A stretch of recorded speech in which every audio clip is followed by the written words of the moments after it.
اللہ تبارک و تعالی جل جلالہ وعم نوالہ واتم برہانہ وعظم شانہ کی حمد و ثنا اور حضور سرور کائنات مفخر موجودات زینت بزم کائنات دستگیر جہاں غم گزار زمان سید سربراں حامی بے قسم قائد المرسلین خاتم النبیین احمد مجتبی جناب محمد مصطفیٰ صلی اللہ علیہ وآلہ واصحابہ وبارک وسلم کے دربار گوہر بار میں ہدیہ درود السلام عرض کرنے کے بعد نہایت ہی محتشم سامعین حضرات، رب ذوالجلال کے فضل اور توفیق سے آج ہمارے خطبہ جمعۃ المبارک کا موضوع ہے مسئلہ علم غیب کی 10ویں قسط۔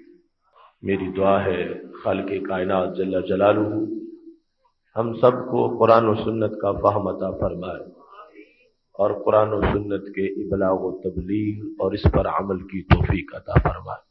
آپ میں سے اکثر نے یقیناً مسئلہ علم غیب کی پہلی 9 اقساط سماعت کی ہوں گی اور آج 10ویں قسط ہے۔ ابھی اس کے بعد انشاءاللہ بہت سی اقساط باقی ہیں، اور آپ اس سے یہ اندازہ لگائیں کہ ہمارے نبی علیہ الصلوۃ والسلام کی ایک ایک شان کے بارے میں کتنی آیات ہیں اور کتنی احادیث ہیں، اور نبی اکرم صلی اللہ علیہ وسلم کی عظمتوں کو قرآن و سنت میں کس قدر اجاگر کیا گیا ہے۔ آج کے موضوع میں بالخصوص یہ بات ہے کہ رسول اکرم صلی اللہ علیہ وآلہ وسلم کو رب کائنات نے منافقین کے بارے میں علم غیب عطا فرما رکھا تھا۔ منکرین علم غیب یہ بھی پراپوگنڈا کرتے ہیں کہ نبی اکرم صلی اللہ علیہ وسلم کے ساتھ جو لوگ تھے اور منافقین تھے ان کا بھی نبی علیہ الصلوۃ والسلام کو علم نہیں تھا، تو بعد والوں کا علم کیسے ہوگا، یا دیگر لوگوں کی مختلف حیثیات کا علم کیسے ہوگا۔ تو یہ موضوع بالخصوص اس بارے میں ہے کہ رسول اکرم نور مجسم شفیع معظم صلی اللہ علیہ وسلم صرف ظاہر کو ہی نہیں باطن کو بھی جانتے تھے، اور آپ صلی اللہ علیہ وسلم مطلع تھے کہ کون کون سے وہ سینے ہیں جن میں کدورت ہے، جن میں کفر کا اندھیرا ہے اور جن کو ہدایت میسر نہیں۔ خالق کائنات جل جلالہ نے آپ صلی اللہ علیہ وسلم کو ایسے لوگوں کا جو اس وقت موجود تھے اور قیامت تک جو اس طرح بننے والے تھے سب کا علم اللہ تبارک و تعالی نے عطا فرمایا تھا۔ پہلی قسط میں یہ بات میں نے بیان کی تھی بخاری شریف کے حوالے سے اور تفسیر خازن کے تفصیلی شان نزول کے لحاظ سے کہ علم غیب پر سب سے پہلا اعتراض ہی منافقین کا تھا، اور انہوں نے جس وقت رسول اکرم صلی اللہ علیہ وسلم نے یہ فرمایا تھا اوردت علی امتی فی صبرھا فی التین کما اوردت علی آدم، کہ جس طرح حضرت آدم علیہ السلام پر ان کی پوری نسل اور اولاد کو پیش کیا گیا، ایسے ہی مجھ پر میری پوری امت کو پیش کیا گیا۔ او علم تو، اور پھر مجھے علم دیا گیا، من یؤمن بی ومن یکفر بی، کہ ان میں سے کون کون سے مومن ہیں اور کون کون سے کافر ہیں۔ اور یہ میں نے بتایا تھا کہ اس لفظ امت کا یہاں پر مطلب یہ ہے کہ امت کی 2 قسمیں ہیں، ایک ہے امت اجابت اور دوسری امت دعوت۔ امت دعوت سے مراد ساری انسانیت ہے، خواہ وہ یہودی ہوں، عیسائی ہوں، بت پرست ہوں، وہ سب کے سب رسول اکرم صلی اللہ علیہ وسلم کی امت دعوت کی افراد ہیں، لیکن امت اجابت صرف وہ ہے جنہوں نے آپ کا کلمہ پڑھا ہے۔ تو یہاں جو آپ صلی اللہ علیہ وسلم نے لفظ بولا کہ مجھ پر میری امت کو پیش کیا گیا، اور پھر ان میں سے مجھے بتایا گیا کہ یہ مومن ہوں گے اور یہ کافر ہوں گے، تو اس امت سے مراد امت دعوت ہے۔ یعنی دوسرے لفظوں میں فرما رہے تھے کہ مجھ پر پوری انسانیت کو جو قیامت تک لوگ پیدا ہونے والے تھے سب کو اللہ نے پیش کیا، اور صرف ان کا ظاہر ہی نہیں، اللہ نے مجھے ان کا باطن بھی دکھا دیا ان میں سے کون کون سے مومنین بنیں گے اور کون کون سے وہ ہیں کہ جن کا دل اندھیروں میں ڈوبا رہے گا۔ تو یہ پہلے نمبر پر جو عطائے علم تھا، عطائے علم کا یہ سلسلہ تھا، اس میں رسول اکرم صلی اللہ علیہ وسلم کو صرف اس دور کے ہی منافقین یا کفار کا علم نہیں دیا گیا، قیامت تک جتنے لوگ کافر رہنے والے تھے اور جتنے لوگوں کے دل میں نفاق ہونا تھا، رسول اکرم صلی اللہ علیہ وسلم کو بیک وقت اللہ نے ان سب کا علم عطا فرما دیا تھا۔ مومنین کا علم تو علیحدہ شان ہے، کافروں کا، منافقین کے باطن کا علم، چونکہ ایمان کا محل دل ہے اور ایسے کفر کا مقر بھی دل ہے، تو دل کا علم کہ کون کون مومن ہوگا اور کون کون کافر ہوگا، رسول اکرم صلی اللہ علیہ وسلم کو یہ علم دے دیا گیا۔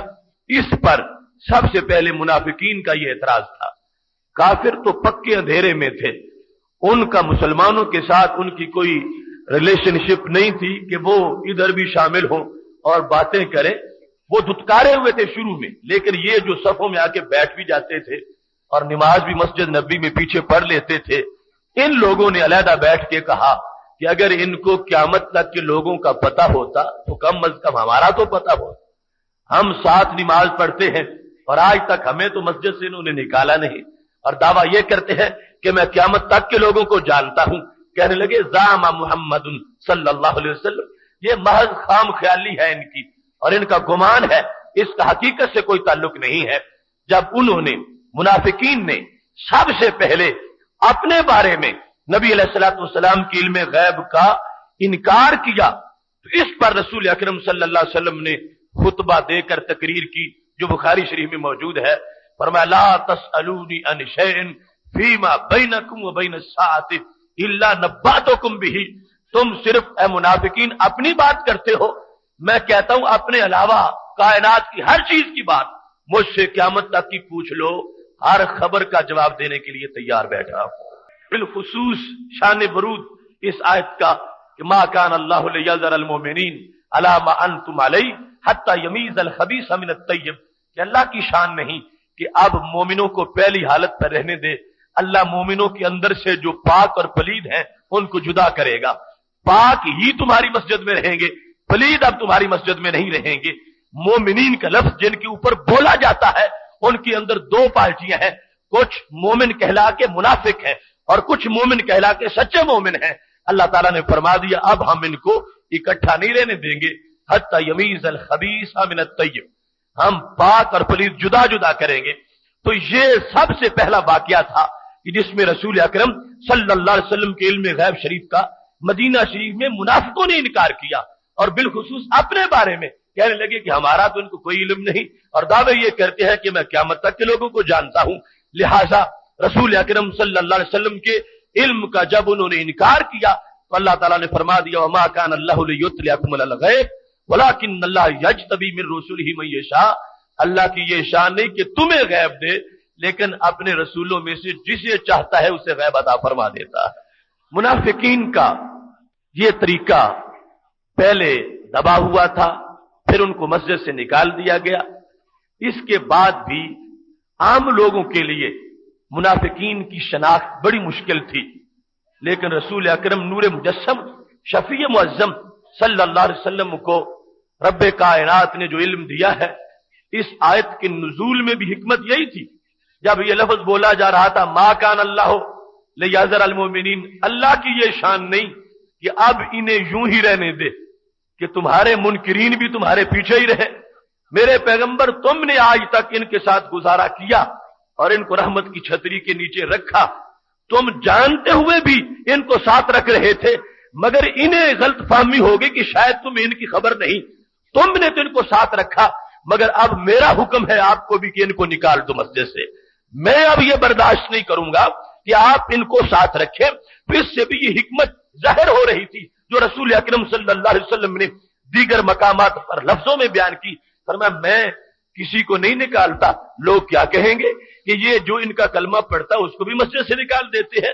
اور بار بار حضرت عمر رضی اللہ تعالیٰ عنہ جب ایسے مواقع پر اجازت مانگتے تھے کہ مجھے اجازت دو میں اس شخص کا سار اتاروں جس نے اعتراض کیا ہے، تو تو میرے نبی علیہ السلام یہی فرماتے تھے عمر، لوگ یہ کہیں گے کہ جو ان کا کلمہ پڑھتا ہے اس کا بھی سر اتار دیتے ہیں۔ اب اللہ کی طرف سے حکم ان لفظوں میں آیا کہ میرے پیغمبر تم نے تو ان کو چھپائے رکھا، اور تمہاری رحمت کو یہ گوارا نہیں تھا کہ ان کو مسجد سے دھکے دے کر نکالا جائے، لیکن اب یہ میری حکمت کا تقاضا ہے، تمہاری رحمت پر اب اعتراض نہیں ہوگا، اب یہ میرا حکم آ گیا ہے تمہاری طرف سے کہ ان کو جنہوں نے تمہارے علم کا انکار کیا ہے ان کو مسجد سے نکال کر یہ امتیاز کر دو کہ مسجد طیب لوگوں کے لیے بنائی گئی ہے، خبیث لوگوں کے لیے نہیں بنائی گئی۔ یہ جو انکار کر رہے تھے ان کو نکال کے واضح کرو کہ انہوں نے تمہاری اس شان کا انکار کیا ہے جو رب ذوالجلال نے تمہیں عطا فرما رکھی ہے۔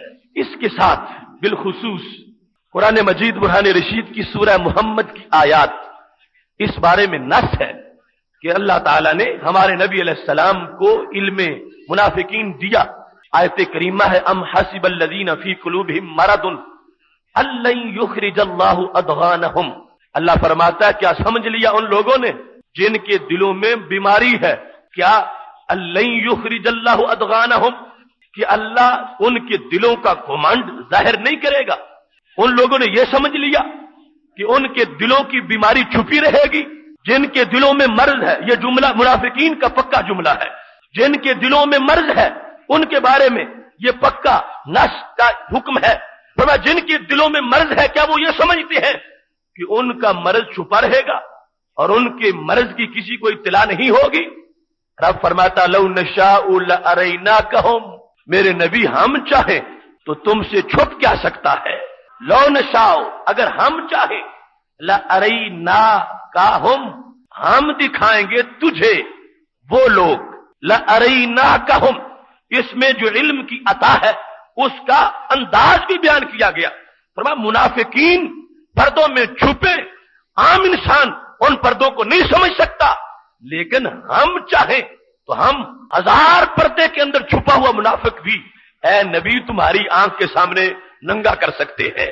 لو نشاء، اگر ہم چاہیں، لاریناک، ہم ضرور تجھے دکھائیں گے، ہم دکھائیں گے تجھ کو، ہم یہ منافقین، ان کا پتہ، ان کی علامتیں، فلا عرفتہم بسیماہم، فرمایا ہمارے نبی آپ ان کا چہرہ دیکھتے ہی ان کے دل تک پہنچ جائیں گے۔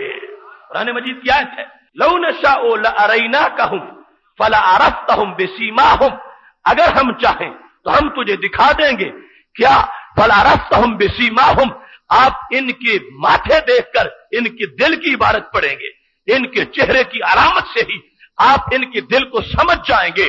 اور پھر فرمایا یہ تو تھا لو نشاء، اگر ہم چاہیں، اور پھر فرمایا ہم نے تجھے کیا دے دیا، فلا عرفتہم بسیماہم وَلَتَعْرِفَنَّهُمْ فِي لَحْنِ الْقَوْلِ، اے ہمارے نبی صلی اللہ علیہ وسلم، ہم نے تمہارے لیے چہرہ دیکھنے کی بھی ضرورت نہیں رکھی کہ تم منافق کا چہرہ دیکھو تو پھر پتا چلے۔ فرمایا دیوار کے پیچھے سے بولے گا، اس کی آواز سے تم جان جاؤ گے کہ یہ منافق ہے۔ وَلَتَعْرِفَنَّهُمْ، آپ ضرور ان کو پہچانتے ہیں، ضرور جانیں گے۔ کیسے؟ دیکھ کر؟ فرمایا نہیں، دیکھنا بھی کوئی ضروری نہیں۔ کیسے؟ فی لحن القول، بات کے اسلوب سے، بات کی آواز سے، بات کے لہجے سے۔ وہ دیوار کے پیچھے ہو، وہ اندھیرے میں کھڑے ہو، پھر بھی آپ جانیں گے۔ چہرہ ان کا دیکھ کر منافقت کو جاننا یہ بھی بڑا علم ہے، لیکن ہم نے چہرے کی احتیاطی بھی نہیں رکھی۔ اے ہمارے نبی صلی اللہ علیہ وسلم، ہم نے تجھے یہ شان دے دی ہے، اور سورہ محمد میں اللہ کا فرمان ہے فی لحن القول، وہ بولتے جائیں پھر بھی دیکھو گے، اور یہ بھی صرف ان پر حکم مرتب کرنے کے لیے، ورنہ ساری کائنات سمیٹ کر ہاتھ کی ہتھیلی پہ یوں رکھی ہے جیسے رائی کا دانہ ہوتا ہے۔ اس وقت کے منافقین کو بھی دیکھ رہے ہیں اور قیامت تک کے منافقین کو بھی دیکھ رہے ہیں، اور بالخصوص شرعی حکم لگانے کے لیے جس میں یہ آواز اور لہجہ ہم نے رکھا ہے تاکہ لوگوں کے سامنے بھی ان کو اب معین کر دو، اور ان کی خود دلیل کی وجہ سے کہ یہ جو بول رہا تھا یہ لوگوں منافق ہے، ورنہ اپنے علم پر تو سب کو بتا سکتے تھے۔ فرما ہم نے سب کچھ تمہارے لیے دلوں کے معاملے بھی کھول کے رکھ دیے ہیں۔ محتشم سامعین حضرات، یہی وجہ ہے